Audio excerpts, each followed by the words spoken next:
What's sort of the first point in time you remember kind of using the word? IoT. I think at Pebble, we were actually a little bit allergic to it because we didn't want to associate ourselves with this IoT nonsense. Like the dishwasher and the fridge being connected to your phone or your Wi-Fi was not amazing. But your watch, your smartwatch, you wanted it to connect to your phone because it was your personal assistant. It was your way to be connected, but not necessarily connected to your phone. I want to emphasize it's no problem if it fails. The problem is the journey, of these giants before they figure out that it fails. They've already spent millions. There's value in failing fast.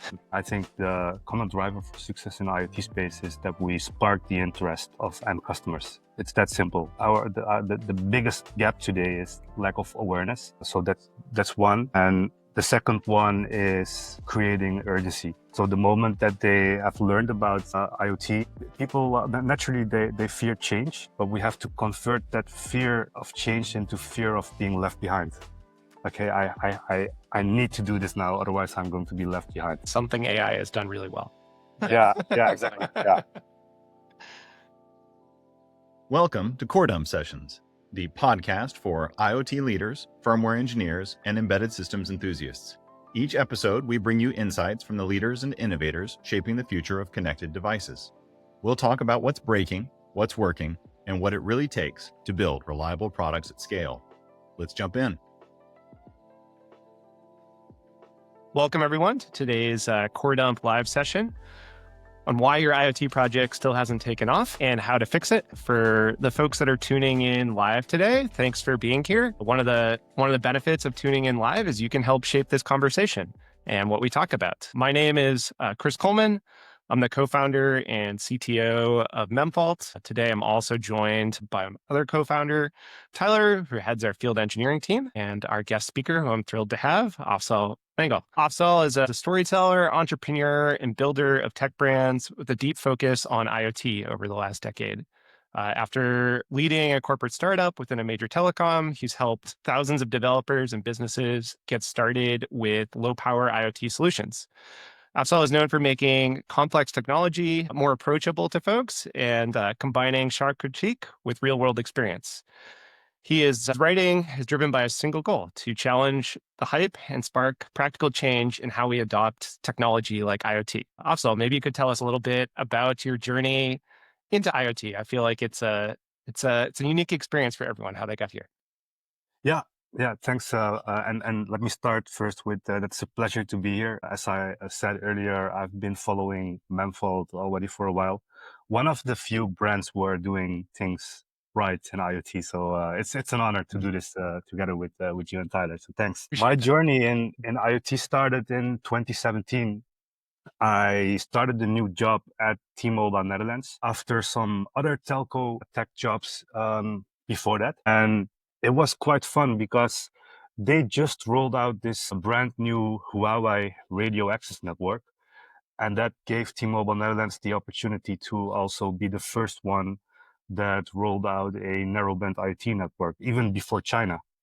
It was a very, very fun time because people from all over the world, they traveled to Amsterdam, to Schiphol Airport, just to, get their SIM card, test SIM card and dev kit, send the hello world, and then fly back 2 hours later, to Australia, to the US, everywhere, just to, tell their colleagues like, hey, I just went to Amsterdam, I got my narrowband ICT SIM and it worked, or it didn't work. And, we have been onboarding thousands of users. We were organizing monthly events because it was just too much to do traditional support. So we created a forum, Discord server, and organized these community events where people could come together and get community support with their first narrowband IT prototyping.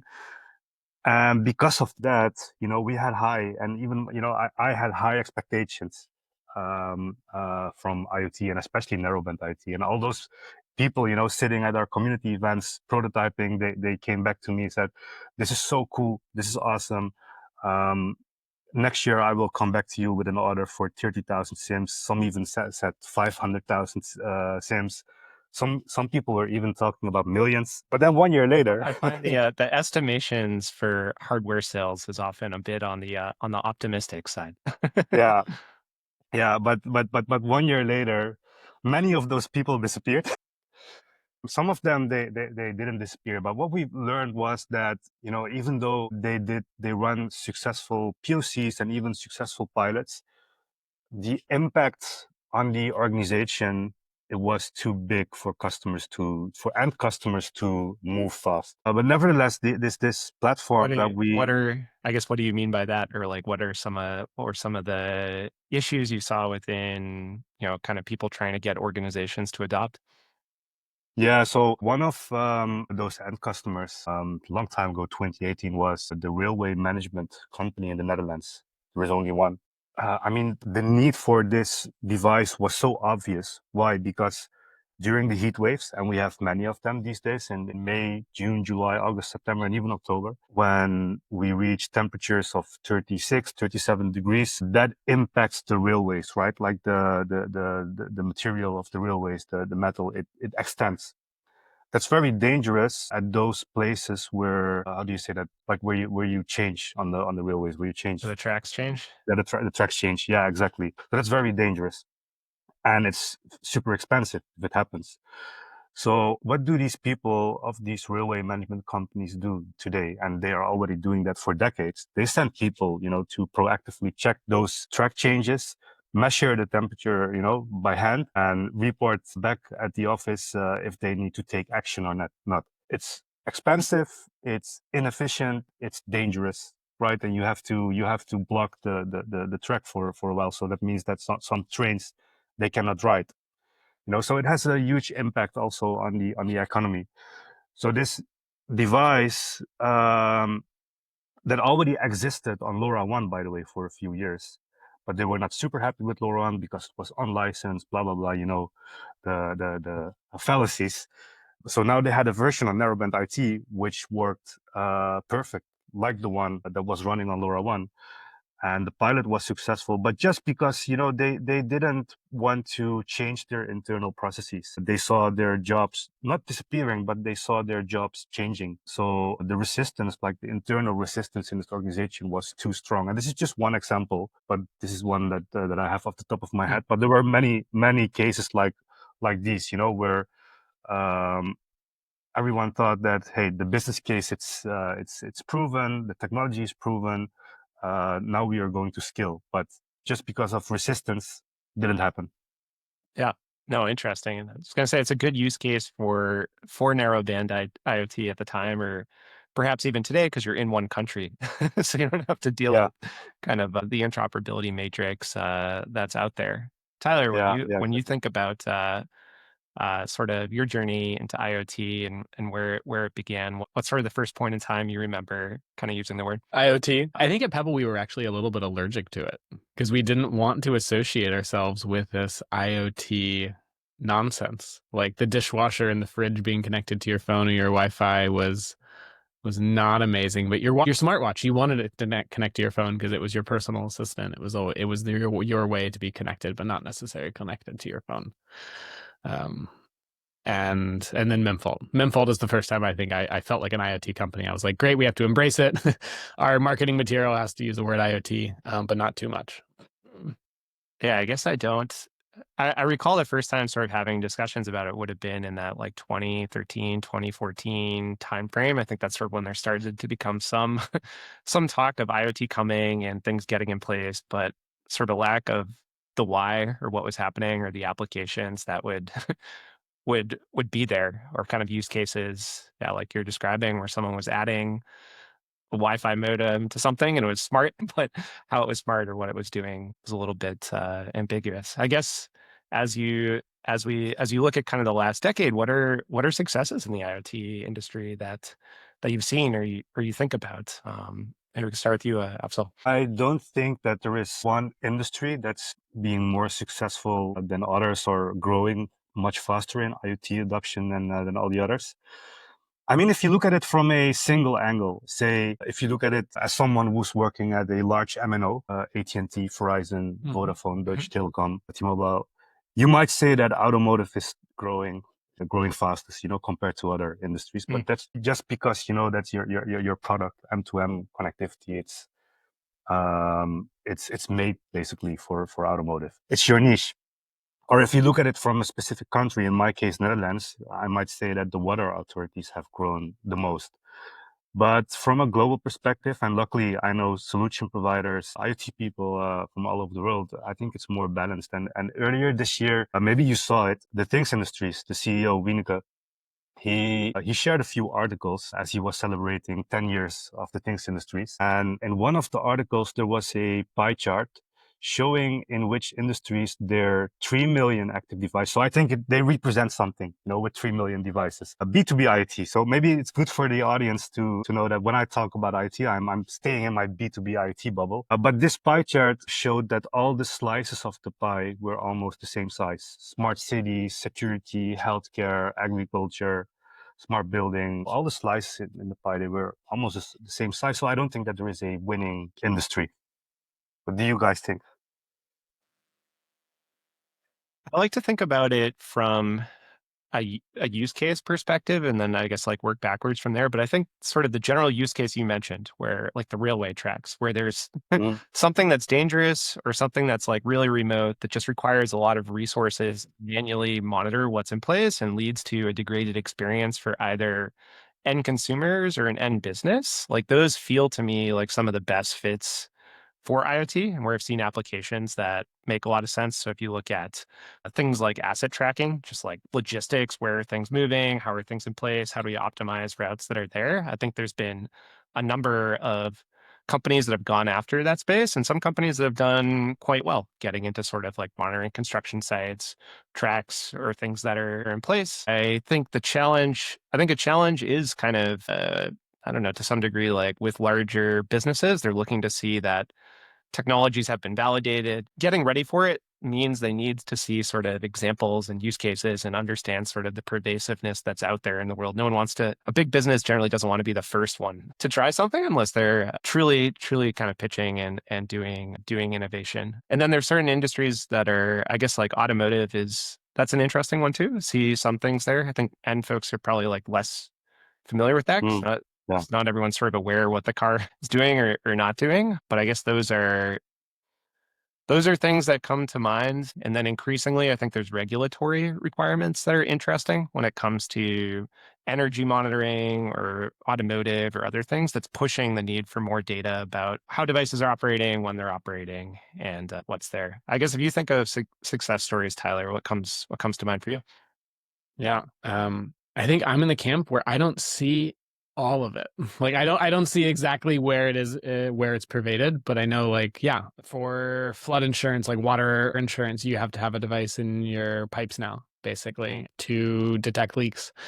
We have smart meters in all of our apartments in California. Like I don't have to let the man in anymore to let them look at my power meter. Obviously, my entire home is connected in some fashion nowadays. I'm in the space you can't buy anything without it. But I do want to understand, like, Afzal, when you think IoT, you always think of cell network backed cellular rather than Wi-Fi connected at the home, right? Because that is your industry. Yeah. You've been in there for 10 years. Yeah, exactly. Yeah. But to be honest, I still think that we cannot say that there is like one industry that is doing better when it comes to IoT adoption than others. I think it's very region specific. It is consumer facing in terms of like scale Yeah. that's out there. I think almost I think there's been a pervasiveness of wearables, health monitoring sort of based devices where people have scaled to millions and millions of devices on the go that are there. I think in the business space, it's interesting. Maybe asset tracking, especially if we're thinking about cellular, is like the key use case that I see the most adoption around. If I think of like IoT companies selling hardware, I don't think of one clear sort of leader from a volume perspective. So you're saying that maybe consumer IT is the winning industry? I think it's, if we're looking at it from just sort of a sheer adoption or people willing to give it a try, I think it could be the leading industry today. And I think that makes sense, right? Like one individual is more, it's more single individuals willing to take a bet on a connected device, understand how it works, learn what's there, than sort of a business that's going to change the whole way they've done things, for a while and roll things out. Yeah. I think that's It's changing. just that we don't call it IoT. Yes. I don't even Exactly. I don't even call my smartwatch IoT. I think there's industries where there's been a lot of change, but they're slower moving. Like one of the ones that I find fascinating is the metering space in general, which sort of has that really kind of depends on the geo you're in and kind of the application you're talking about. But if we're looking at like the US and like the home metering industry, it's like meters are upgraded or they aim to upgrade meters on average once every decade. And then it's another decade before there's sort of a major technology shift that takes place. And so like I feel like we're for some of those slower moving industries, automotive is similar in some dimensions. We're starting to see sort of a more massive scale go out there. Maybe we could talk a little bit about what goes wrong. Like what are the challenges that prevent sort of IoT from making it into every organization or updating a product line today? I think I was reading recently on one of your LinkedIn posts, Afzal, about how you've seen, hundreds of millions of dollars go to waste over the last decade on IoT projects. Why is that? Yeah, we need more time for this, guys. But it's important to say that when I refer to these hundreds of millions of euros or dollars, I'm not talking about the IoT solution provider. I'm talking about the giants here. So again, the global MNO players, but also the cloud giants, AWS, Azure, Google Cloud. And let's not forget about the network infrastructure vendors, Cisco, Ericsson, and Nokia. Indeed, and we've seen hundreds of millions of euros go to waste. It's usually what happens at these companies, and I'm not sure if Tyler or Chris, if you ever worked at one of these giants, but the money is usually being wasted on projects and products that these C-level people like and not what the customers want. Let's start with that, which is actually not the biggest problem because it's okay to have a vision or an idea, right? But you should be able to trial and error fast without investing too much financial resources in it. And that's what's not happening because each project in these kind of companies, it involves dozens of overhead functions, dozens of stakeholders, old-fashioned and very slow processes. And, by the time that the idea has been discussed with everyone, I think it already has cost so much time and money that the product cannot afford to fill. And that's where the hundreds of millions of euros basically went, because they do fail because most of the IDs fail, right? And we've seen this with the attempts to build device management platforms. Nokia tried it, Ericsson tried it, Cisco tried it, IoT orchestration platforms, data analytics platforms. And we're not talking here about startups that are bootstrapping their platforms. We are talking here about The number, giants that are, yeah, device yeah. management platforms out there. You're talking about Google Cloud, the fact that they just like totally built up IoT and dismantled it. Yeah, as one of your example. Yeah. It's one of many. Ericsson also had this, like what they call, they don't have the IoT accelerator, by the way. It's now from Eris, but it used to be from Ericsson. But before they had other plans with the product, which was called IoT Accelerator. So they wanted to build this middleware platform. Basically, what I did with IoT creators, protocol translation for cellular IoT devices, they wanted to build that. That was supposed to be IoT Accelerator, but they couldn't find customer demand after building it. And then they simply rebranded their connectivity management platform, SIM management platform, to IoT Aris. So it's not only Google, it's also Cisco, it's Ericsson, the MNOs, and not only platforms, not only the beyond connectivity platforms, also trying to reinvent their existing connectivity management platforms or strategic partnerships with application providers for like location services, or what you see today with, and I know I saw someone in the audience who was going to hate what I'm going to say right now. Eric, I know that you're here, but also the partnerships with satellite IoT providers, that's also something that, I mean, it's a fill, let's be honest. Sorry, to conclude the story. Yeah.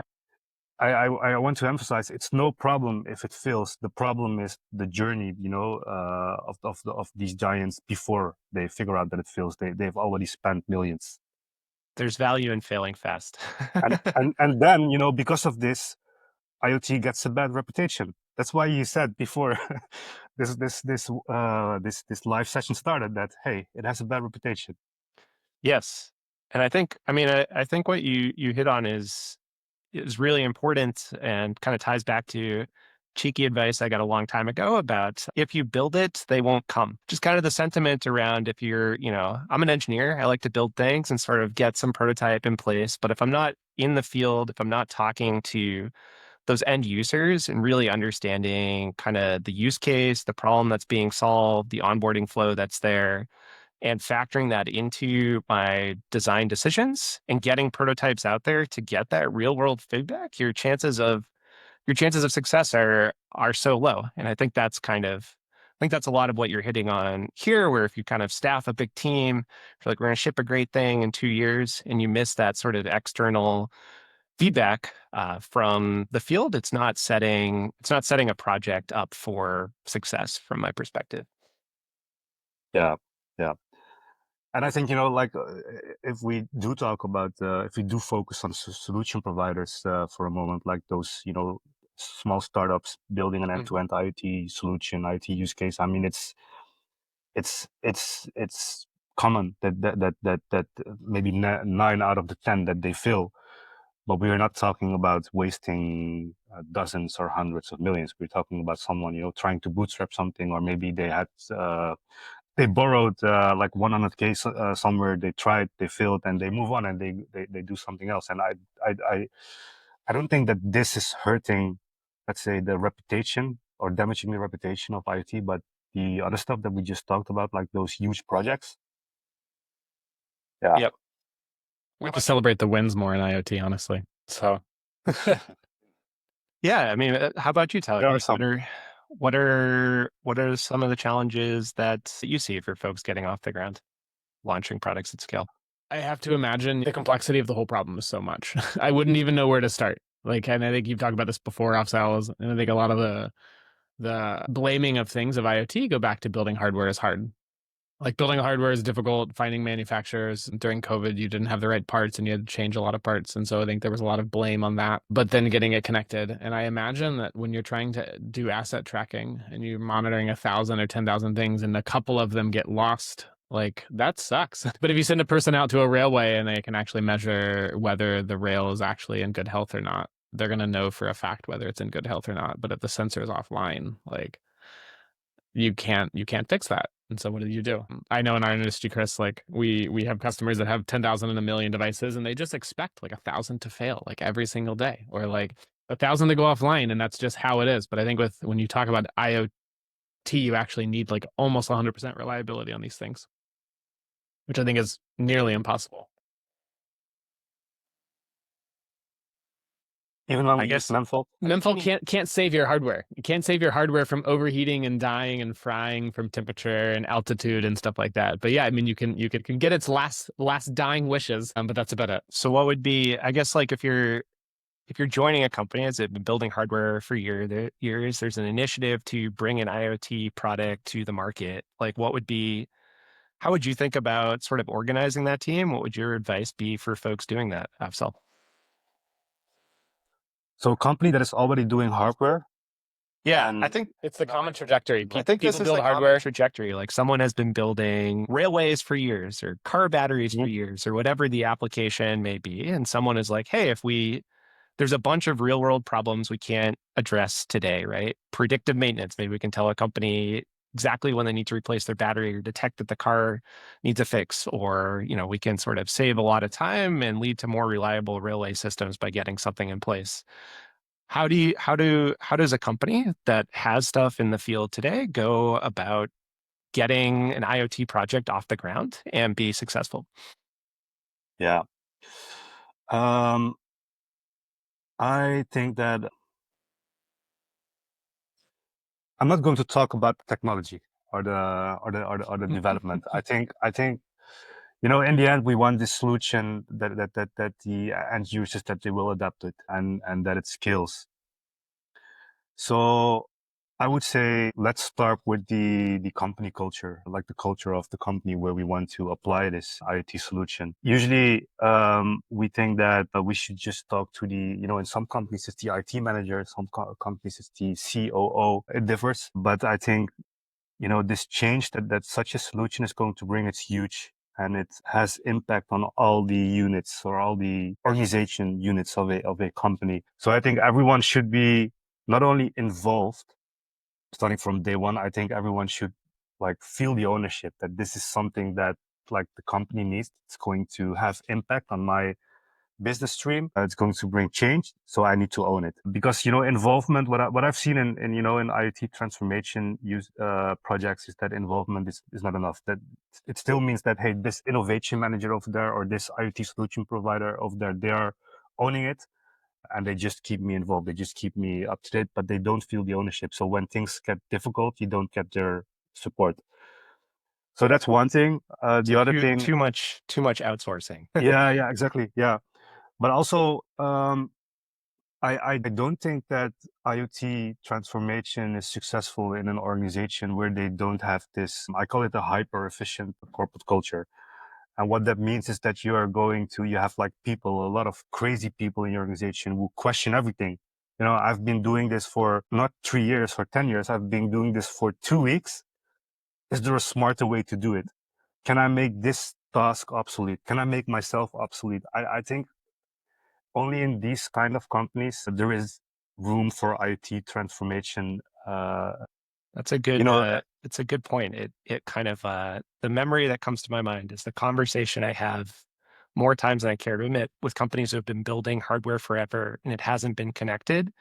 And they tell me that they don't need OTA because they're like, hey, we can verify everything on the device. That's how we've been doing it for the last 40 years. There's no reason that we kind of like need to pull in this complexity or pieces that are out there. But obviously, if we're talking about cellular tower infrastructure, network stacks, encryption, like you need to be able to do updates and do things. And I think a lot of it, a lot of that does tie back to sort of challenging assumptions about how things were done before and what is the right way to kind of tackle things moving forward.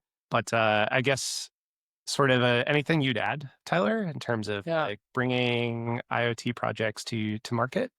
So the massive cloud players also provide us, obviously provide a solution that I think you need to actually to do a lot of work to get integrated on it. They don't really provide many things out of the box. You have these startups that try to build an end-to-end solution that connect to IoT. I think they're very different solutions. One, it requires a lot of work, and maybe like costs a lot at scale. There are startups that maybe cost, a lot, but you're only going to have 100 devices. What do you recommend? Do you recommend starting with a startup, making, out of box experience, but it may be more per device, or just trying to build the optimal solution first? I think people can get tripped up on either one. They either get scared that they need to scale with 10,000 devices on something that's very expensive because everything is kind of built for them, or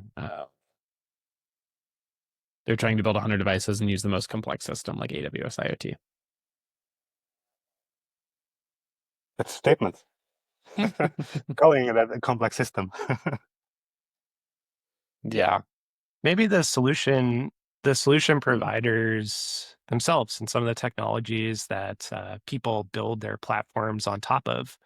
What do you think? And you talked a little bit about it, Afzal, with all these device management platforms that are out there and all these attempts. Like, what do you think are the big hurdles for some of these platforms for their own growth or kind of carving out their own space? We're talking about like AWS IoT, or we're talking about the I'd say the general service layer on top of IoT devices. So companies like AWS IoT, companies like, some of the stuff you've been involved with on the MVNO, SIM sort of networking side of the house. Like, what are some of the challenges to scale, adoption, or growth that you see?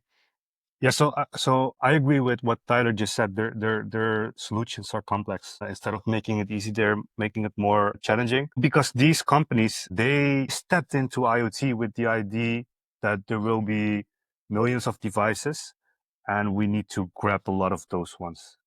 We need to grab a big market share. That's how they stepped into IoT. And if you're going to focus on scale right away, you skip the step of solving a niche problem. And I think that's basically holding them back from growth. If you skip solving a niche problem, no matter how big you are, you're going to fail. And that's why there is a lot. That's why there are a lot more opportunities for those smaller players today, like Goliath, Myotic. Data Cake, Cloud.studio, those kind of players. I also, a couple of years ago, an executive at Deutsche Telekom also asked me like, hey, what do you think that we should do with our IoT platform? Because we have Cloud of Things. And he wanted to have a second opinion because we were working on a transformation project. And I said, and I still believe that we shouldn't have our own platform at all. We should work together with those smaller niche players. I would rather see, 200 contracts with niche players, sales partnerships, rather than us having our own big platform because, yeah, we're focusing on the niche. Yeah, exactly. Yeah. Yeah. You don't want to spin up the team of tens and hundreds of people and then have that, have that mark against you if it doesn't work or not. Yeah. How do you think these companies, I guess maybe what have you seen work well for these service providers creating urgency around sort of using the product or just sort of raising awareness that it's something that they can use? I think even if we kind of choose the SIM MVNO space as an example, there's a lot of providers out there. It's sort of like how does someone sort of stand out or generate awareness? So we're talking about connectivity suppliers now, right? Yeah, let's talk about connectivity suppliers or that layer of the stack. Yeah. It's not really I think no one was able to create this pull effect in IoT connectivity.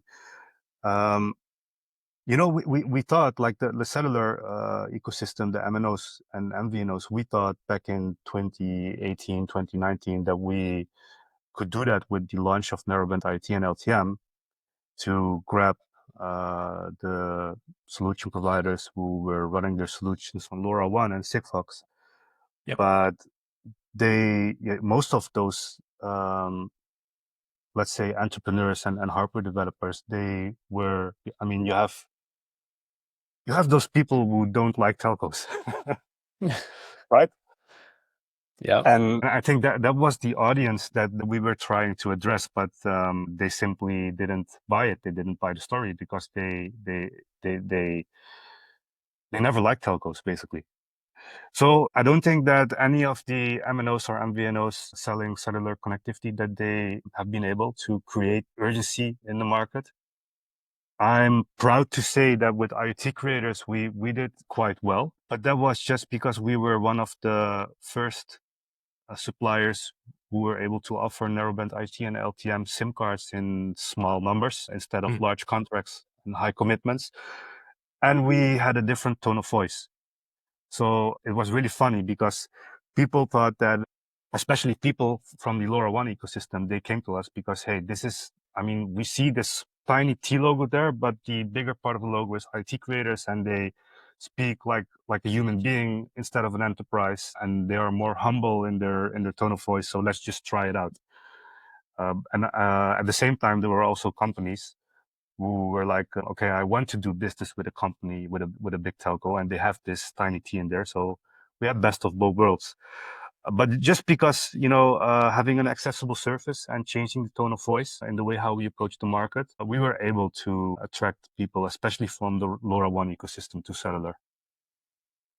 I'm not sure if this even was your question, but this is how I understood it. It ties back to, I guess it ties back to that use case piece or something that Tyler and I like to talk about a lot in terms of like meeting people where they're at on their development, production journey. I think like a challenge a lot of these service providers face is it forces almost too much change at once, right? Like you either have to use 27 different pieces from the same vendor to get something in place. You have to design a new hardware model to be compatible with sort of the service or offering that is there, and sort of identifying these use cases. Like if we're talking about, NB-IoT, LTM in the early days, people aren't ready to buy 500,000 SIM cards and get off the ground or whatever it might be. And if we're talking about connected solutions, prior to sort of this focused effort in the industry on it, a lot of companies had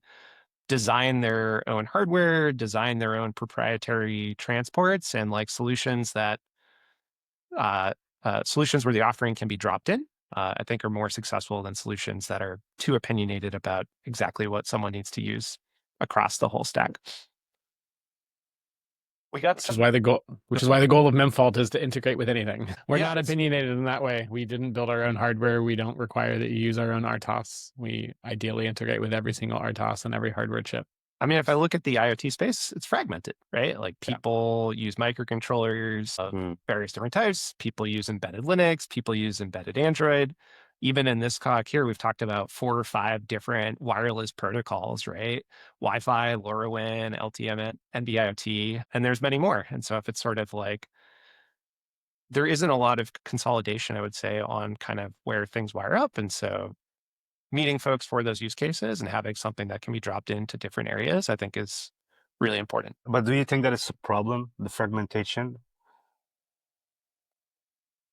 I think it makes it very difficult for people to get off the ground. Like navigating this whole space, it's immense. And especially I think what Chris mentioned that like if we're trying to build an asset tracker that's actually going around the world, I think the problem is just too big. If you're building something that works you have to tackle it piecemeal to some degree. I mean, I'm sure you've seen it, but even if I look at NB-IoT and LTM to sort of like pick examples, there's some nuances, there's some differences, which sounds like maybe you focused time around abstracting, but if I'm someone building a cellular enabled product and I'm trying to cover even a portion of the world, the sort of protocols and technologies and setup that I have to know and understand differ quite a bit based on the country or location I'm deploying the technology in. Is that sort of a challenge that you've seen customers face? Yeah, I see it, but I also think that I mean, bringing this back to because I think it goes hand in hand with the fragmentation that we were just discussing. Yeah. The customer needs are also fragmented. There's also fragmentation when it comes to the customer needs, right? Like there is one smart city manager that wants to do smart parking management with the cameras, AI-based cameras and connectivity. And there is another smart city manager in another city who wants to do it with sensors and not with cameras for any reasons. But when it comes to waste management, there is like one smart city manager in one city that wants to do it with underground waste bins. In another city, they want to do it with like regular waste bins, which are not underground. So one use case, 3 different needs. It doesn't happen a lot that we have like a device that can be applied for multiple use cases or multiple customers with the same behavior and with the same needs, because the needs, when you look at it in detail, they're always different. And I think that's why it's also unavoidable that you will have a fragmentation in the technology ecosystem, because you always, I mean, also if you want to build a CRM system today, for some reason you want to build a CRM system today from scratch, you also have to take like 200 technology decisions, right? True. Very true. And integrate with that. The CRM is actually a complete digression, but a good example of another very fragmented space. Yeah. What do you think drives that in IoT? It's, like, why can't we just all have the same waste management setup or solution? Yeah, honestly, that's a tough question, but the circumstances are always different. If you look at the circumstances of the end customer, well, what I just said, I mean, in some cities you simply don't have those underground waste bins, and in some cities that you only have the underground waste bins. But that that changes the requirements of the solution, right? For one solution, you need regular coverage. For the other solution, you need deep indoor coverage. Yeah, I think it comes back to connectivity, which I guess is a no-brainer since we're talking about the connectivity of this whole conversation. The other one we see all the time is just power. Like, how much power does this device, how much can it use? Is it a year battery life? Is it connected to power? So we have some customers that are trying to get 10-year battery life. Your parking meters, if they want AI cameras, there's no way they're on battery. But if they're sensors, maybe they're on battery. I think those are a lot of the like reasonable requirements of a customer, I think. Yeah, exactly. But I think, like, just to conclude my story about fragmentation, I think the bigger problem here is that like all those players in IoT are positioning themselves in a broader way than what they actually do. Yeah, for example, I know some guys, they have a like one of the many off-the-shelf IoT platforms, they are extremely good at rule management. Yeah, but they position their platform as a platform that has dashboards and widgets just because they are like, yeah, we can also do that. Or hardwares, like IoT solution providers with their own hardware solutions. They sold a lot for street lighting, smart street lighting. They have some big customers, but they also position it as a solution for parking. Yeah, because our device is also able to do this and that. So that's again, I mean, yeah, maybe people start to find me annoying when I use the word niche too often. But that's again, skipping the step of trying to become good at a niche. And I think the reason why they do that is because they didn't find enough business yet within their niche, and then they position themselves in a broader way, while they actually should try to find more customers within the niche and improve their reach. And I think this is the problem of fragmentation, not the fact that fragmentation exists. Yeah, more, I guess what you're saying is more focus on kind of covering the use case you're good at and growing sort of that market there and raising awareness for that than telling everyone that you cover all the things and start diluting the message of what you're good at. Yeah, because and I think you guys are also doing that, right? Because you could also put a line, like a sentence in your SIP headline on your website that you're going to increase battery lifetime with your service, right? But you don't do that. You focus on your niche, and you become better at it every day. Maybe we could talk for a minute about the term like AI versus IoT. I feel like both of them, people have a feeling when you say either, and to some degree, I guess if I look at it, the launch of AI has felt slow, and now there's just been massive kind of adoption and use cases and kind of people diving out there. Do you think there's lessons that, IoT developers can learn from sort of AI products go-to-market strategy that's relevant to the group today? Yeah. Let's start with a cliche, but it's true. At least I think it's true. So you can prove me wrong. But usually an AI developer, someone who loves AI, and that's different with IoT. Like if you look at all the Gen AI products of today, they are being driven and built by people who really love AI. They are excited about it. They are enthusiastic about all the possibilities, and like they use it in their own world. They use it in their own life. They're dogfooding their own product effectively. Yeah. And the typical IoT solution provider today is a company that wants to do business, not excited about like, hey, this concept, because both are technological concepts, AI and IoT. But AI has fans, and it's being brought to the market by fans, and that's different with IoT. That's that's why and I use this example a lot. But that's why you have like the layman who's not in technology, thinking actively about how can I use AI to improve this in my life or to improve this in my job. Because the moment when they started to use ChatGPT, they knew it was AI. Because the development team who designed ChatGPT, they were talking about AI, and they love AI.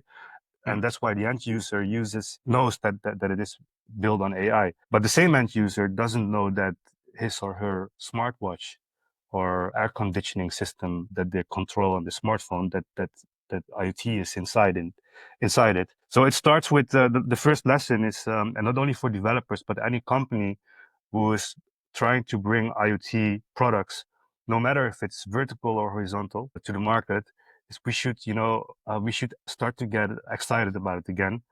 And try to restore the reputation rather than saying it's damaged. It sounds like we should start calling our Wi-Fi connected air conditioners IoT. You got to stop limiting yourself to the cell networks for IoT. Then people will love it more, I guess. Yeah. We need a bit of a PR campaign, it sounds like. I think it's that simple. And also, if you look at the go-to-market strategies of all those AI solutions today, it's completely different from the go-to-market strategies from IT. And I know you cannot like compare it with each other 100% because one involves hardware always, and the other one sometimes. But in general, most of the IoT products are, we use traditional business development to put it in the hands of our customer, and AI. Most of the AI solutions today, they do community building. It's completely different. Yeah, no, I think that's we talk a lot about Memfault, how like hardware is becoming software, right? Like you're writing millions of lines of code running on tiny microcontrollers or whatever it may be that has the power of a computer from 10 years ago. And the faster that a company can adopt sort of a software development paradigm, sort of the faster and more successful they can build a product that works for folks. If I look at the AI industry, in comparison to like how a lot of software is shipped, I think it's really fast. I think the iteration, getting something in front of people's hands, collecting feedback, it doesn't always work, but people are constantly shipping updates, making it better and better and better, and learning from those use cases of the end customer of what's there. So like I guess that would be my take from AI is like if hardware companies think about, let's get that out the door faster, let's ship updates and collect data on sort of what's working and not working and get to a final solution. I think that's something folks should borrow more. Yeah. And I think a result of that is that you have many end customers today. So end customers for IoT-based solutions and AI-based solutions were like, hey, I want to become AI first. I'm using AI now we don't write our press release anymore. We just edit them a bit after a LLM has done it for us. How can I make more use of IoT in my organization to become more efficient? And that's a question that was never asked about IoT. Like, hey, how can I use IoT in more places of my business or in more processes of my business to become more efficient? That's simply because the go-to-market in general is wrong. Yeah, no, it's a good point. We got some good questions that came in, so I want to take a few minutes to make sure we get to those. I'll start with Winston, who asked, "What are the common drivers for success in the IoT space, according to us three?" And where I think that term IoT has evolved into something which is a bit obsolete and maybe even a bit dirty. But we'll start with you, Afzal.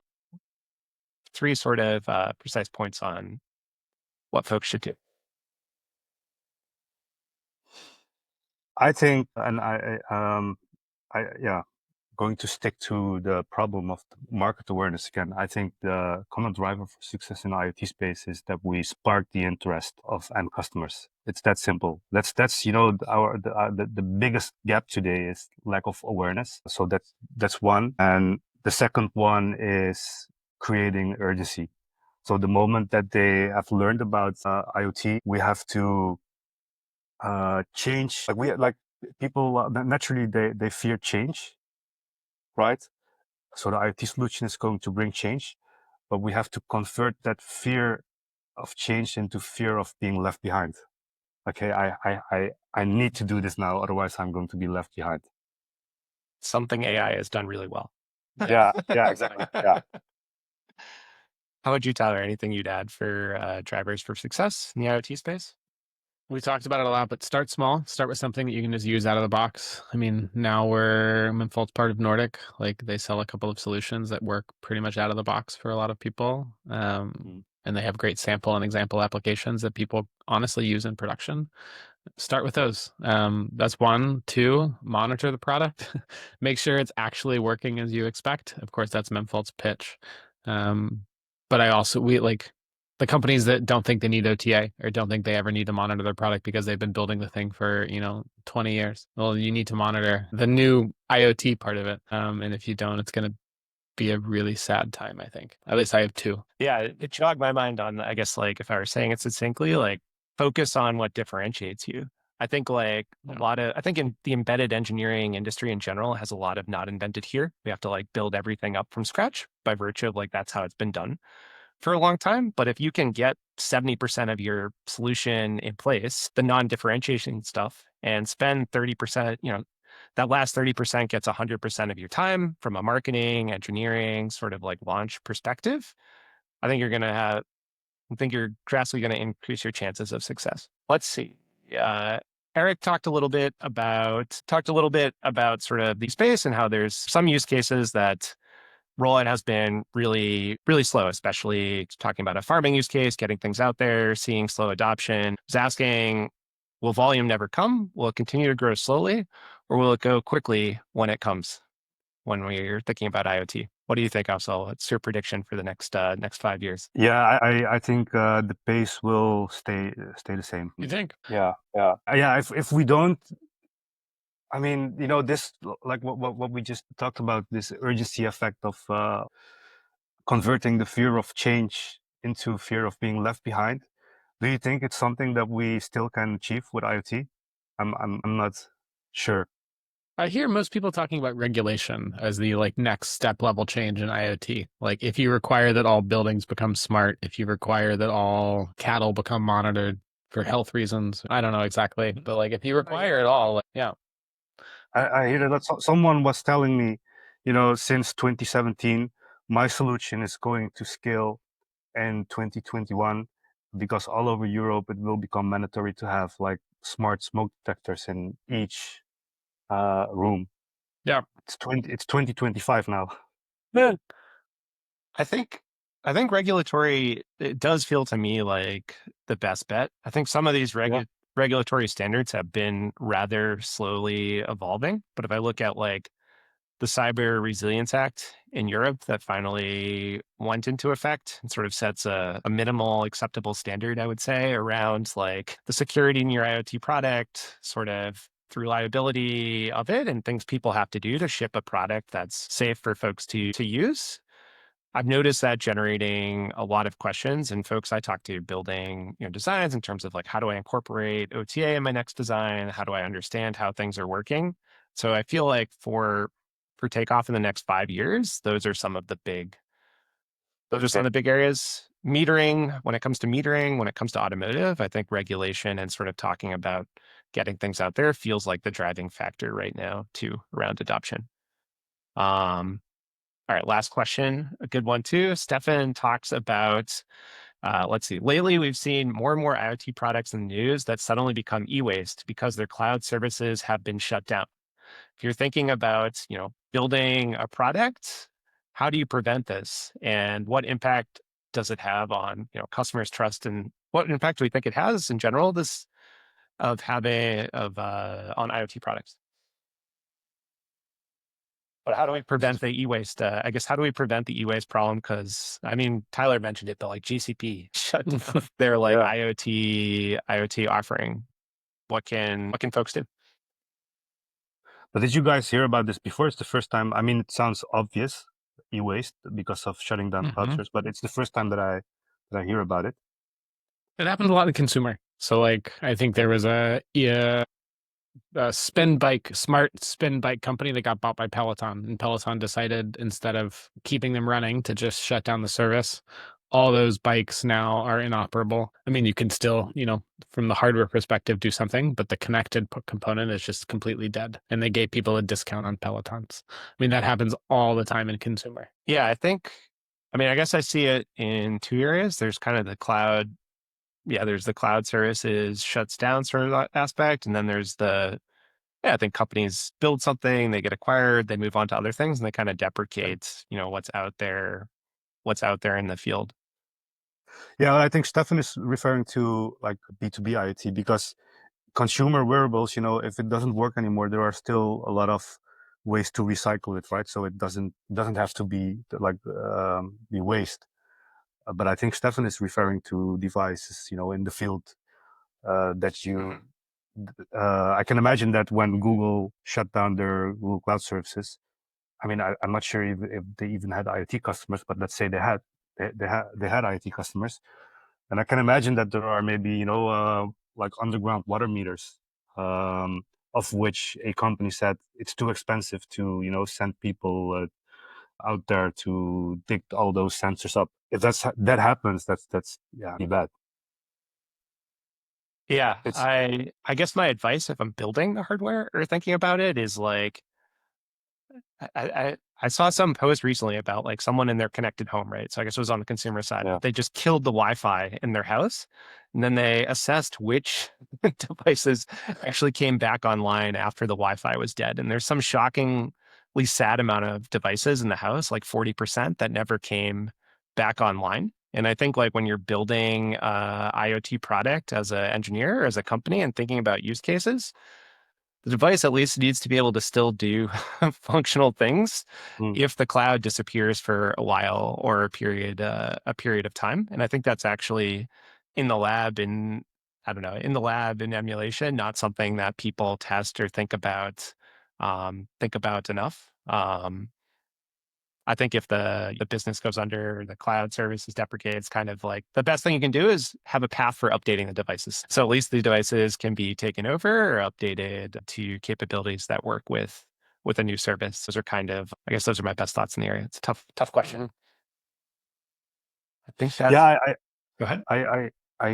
I just can't imagine that this happens a lot because there's always an end user who buys a service from a solution provider. So if Google shuts down their cloud services, then there's the end customer who probably demands from the solution provider that they go and fix it. So I can't imagine that happens a lot. The challenge I see is sometimes people don't think about if we ever needed to switch MNOs or switch our infrastructure provider or move to something else, like how does that, what is the path to do that? And as a result, like sometimes companies don't have, kind of what I was talking about, they don't have OTA on them altogether. The devices stop talking, there's nothing they can do, or there's no mechanisms to be able to update or migrate the service themselves, or there's no monitoring in place and a company is afraid of updating the devices. So like this might just brick the whole fleet. So we'll just leave it, that's there. Or they embed root certificates on their device that have an expiration date that they forget about, and then they can't update the device in the future. So I think talking that through, at the design stage and, in short, just making sure you have a way to update your devices to adapt to demands, something that's important. Well, thank you. Yeah, thank you everyone for joining today's live session. We posted kind of a few notes and links on the side. And thank you so much for joining, Afzal, and sharing your perspective and experience in the space. I thought this was great to kind of, this was a great chat. Likewise, thanks for having me. It was fun. Thanks, Afzal. Have a good one, everyone. Thanks for tuning in to this Coredump session. If you enjoyed the conversation and want to dig deeper, check out more episodes available wherever you get your podcasts, on YouTube or at memfault.com/webinars. If you have any questions for our team, drop us a line at team@memfault.com. Until then, keep shipping. See you next time.